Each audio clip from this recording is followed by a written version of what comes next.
I'm now delighted to introduce Mr. Stan Silverman, a member of Drexel University Chemical Engineering class of 1969 and Masters of Business Administration class of 1974, who will deliver this year's keynote address. Stan is the former president and CEO of PQ Corporation, a global company operating in 19 countries in two core businesses, chemicals and engineered glass materials.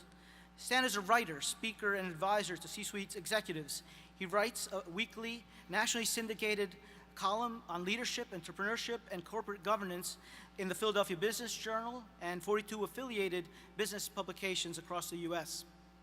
As a recognized thought leader, Stan has been an invited guest lecturer on leadership at the Wharton School of the University of Pennsylvania and at the LeBeau College of Business at Drexel University. He has been a speaker on leadership and governance issues at private company government summits and numerous other events. Stan is vice chairman of the Drexel University Board of Trustees. He is the former chairman of the University College of Business Board and former chairman of the Soap and Detergent Association. He has served on the boards of numerous public companies, private companies, and nonprofit boards. Please give a warm welcome to our keynote speaker, Mr. Stan Silverman.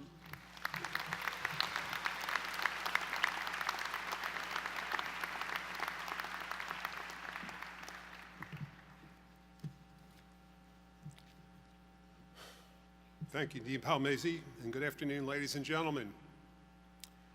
Graduates, alumni, family, and friends, honored guests, and members of the college and university community, on behalf of the Drexel Board of Trustees, welcome to today's commencement ceremony.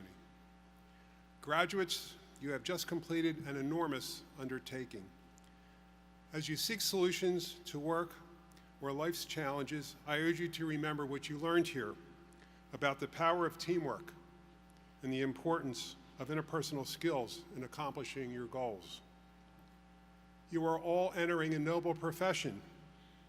Engineers play a key role in building modern society. There is no other professional discipline that even comes close to what engineers contribute to our way of life or our quality of life. With an engineering degree, in addition to becoming a practicing engineer, you can become anything you want to be. Some of you will decide to use your engineering education and experience to pursue other careers.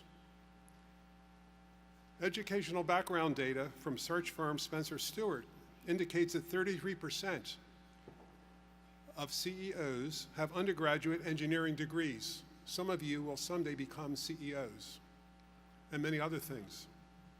Regardless of your career path, the best advice I can share with you as you pursue your careers is to be open to new opportunities that come your way and embrace change. Change is the only constant in life. I encourage you to be proactive and create your own opportunities. You never know where the future will take you. 48 years ago, I was sitting out there. Little did I know that 48 years later, I'd be up here. So I'm a 1969 chemical engineering graduate from your university, who happens to be the vice chairman of its board. So how's that happen? How does an engineer become vice chairman of the board of his alma mater? I can look back to the first day after my commencement and recall the steps along my career path. I took advantage of opportunities to accept assignments, many of which were outside my comfort zone. Many times I stepped out and did something new and different in other disciplines. I took risks. Those of you that never take risks will not have the enjoyment of succeeding wildly or perhaps failing and then stepping up and doing it again. Sometimes I failed, but that never stopped me from moving forward. So tomorrow is the first day after your commencement. Take risks. Step out of your comfort zone. Always take advantage of opportunities to do something new and different. Create your own opportunities. Someday, you may have the honor of standing here like I am, addressing a commencement class just like this one.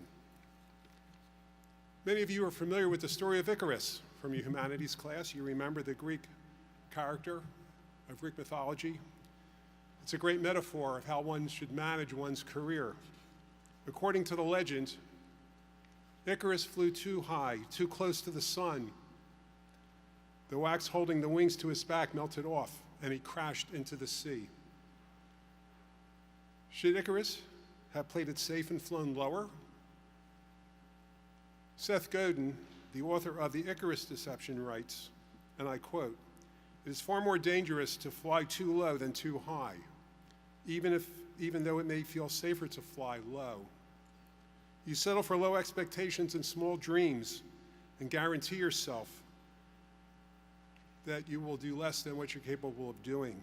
By flying too low, you also shortchange those, not only yourself, but also those who depend upon you or will depend upon the results that you achieve," unquote. And I would add, you also deprive yourself of gaining experience and expertise in other areas in the event you may need to make a career change someday. And some of you will. Some of you will have many, many, many jobs before your retirement in many different areas. So during your career, be sure you don't fly too low. Take risks and fly high.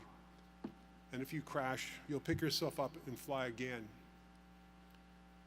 So based upon my experience in my career, I can offer you the following achievements and attributes that will help you be successful during your professional life. Number one, your commitment to yourself and others to always strive for excellence. How you differentiate yourself by doing new things and proactively implementing change in everything that you do. Your interpersonal skills and how you lead others. Your good critical judgment and common sense. Your contacts and your personal network. Your ethics, your integrity, and your professional and personal reputation among your colleagues, your clients or customers, and the public. During your career, be sure to always protect your integrity and reputation. Once damaged, you never earned them back.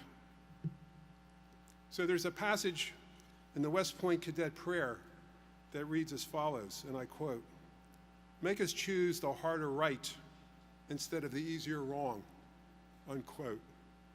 I'm going to repeat that. Make us choose the harder right instead of the easier wrong. Remember this, especially when you run into situations which require difficult ethical decisions. It's better to walk out of a job and get another one than do something that violates your ethics or your standards. Don't do it. You're on a slippery slope. Don't do it. When you face these decisions, choose the harder right.